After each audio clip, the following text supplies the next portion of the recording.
Across history, some individuals have built vast empires, not through legitimate business, but through smuggling. From illicit drugs and gold to arms and even priceless artifacts, these underworld kingpins have shaped economies, corrupt governments, and evaded the law for years. Their operations spanned continents, their influence knew no bounds, and their stories remain legendary.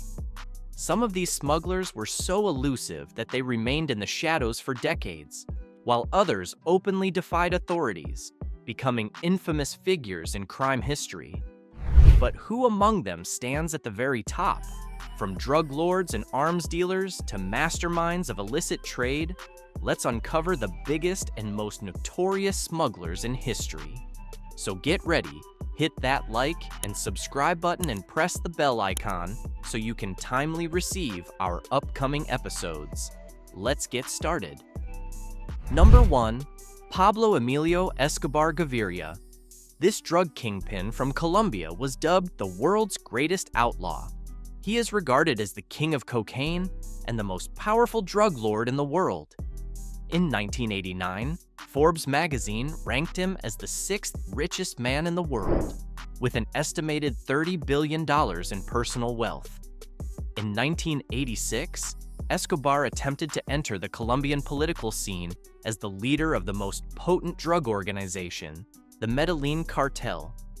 Due to his charitable work and willingness to kill anyone who stood in his way, he was referred to as Paisa Robin Hood. Number 2. Joaquin El Chapo Guzman.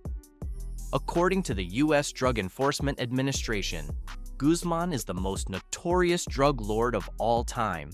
Interestingly, he was quite short as his height was 5 feet 6 inches. In the 1980s, Guzman, the most infamous drug lord, was a part of the Guadalajara cartel.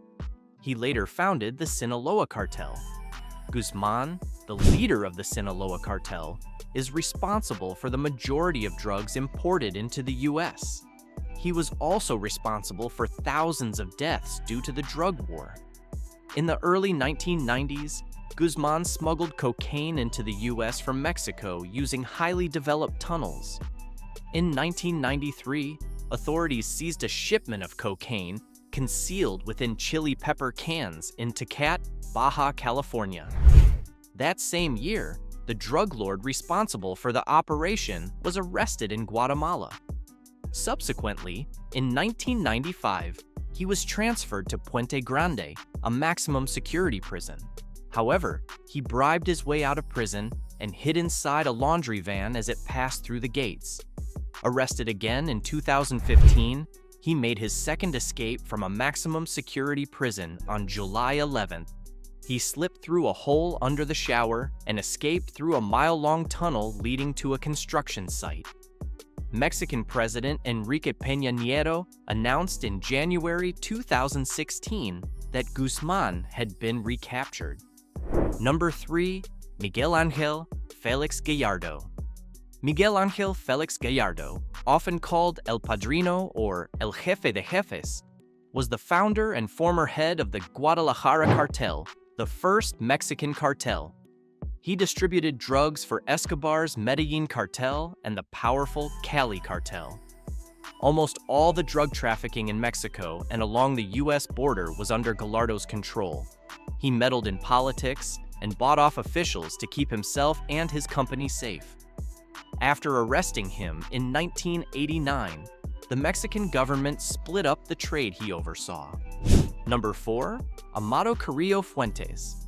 Amado Carrillo is a prominent drug lord in Mexico who transported 4 times more cocaine to the U.S. than any other trafficker, generating a fortune of over $25 billion.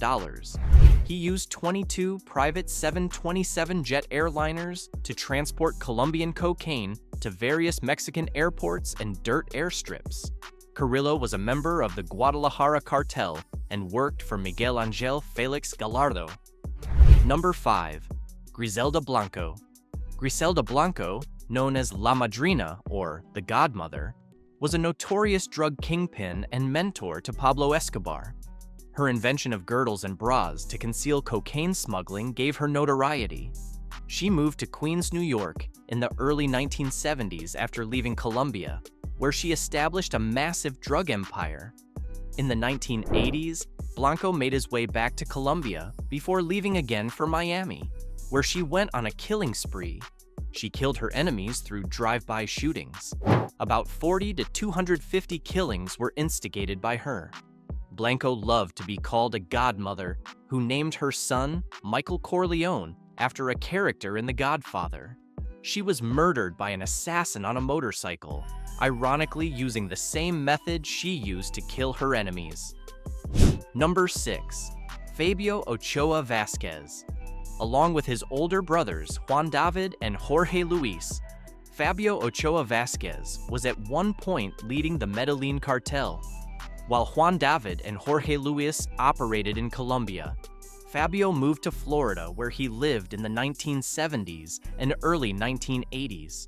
He was alleged to have handled thousands of pounds of cocaine there.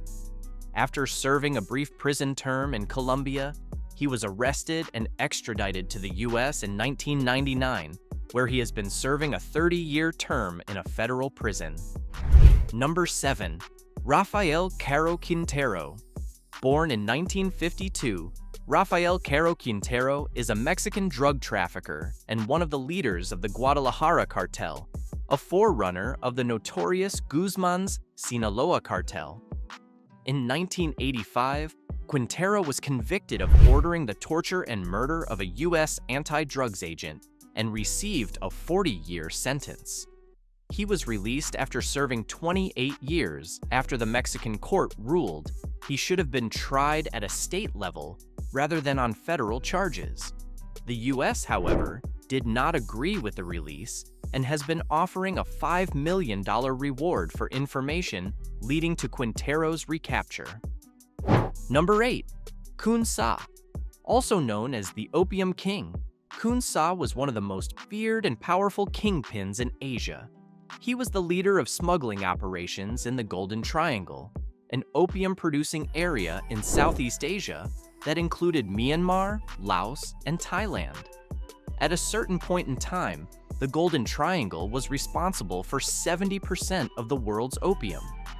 At the height of his power in the 1980s, Kun Sa also controlled an estimated 70% of the country's heroin business, which enabled him to finance an army of tens of thousands of soldiers and large-scale heroin laboratories.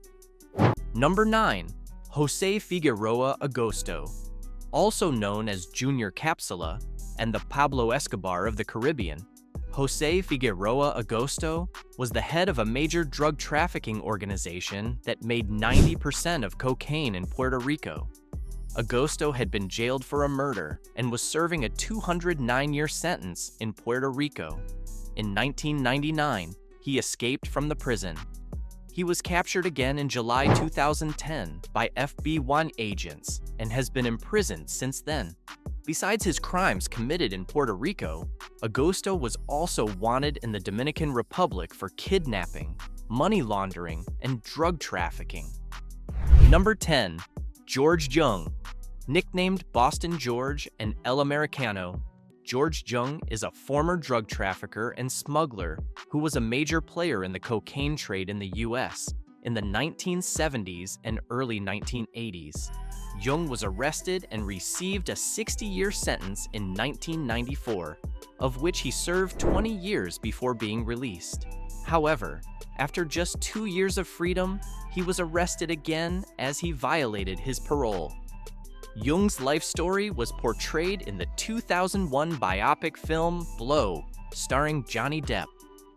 While some of these smugglers met their downfall behind bars, others managed to vanish, their secrets buried with them. But history never forgets the masterminds who once ruled the underworld.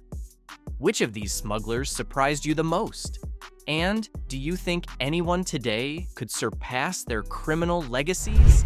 Let us know your thoughts in the comments below. If you enjoyed this deep dive into history's most notorious criminals, make sure to check out our other crime and mystery videos. There's plenty more to uncover. more to uncover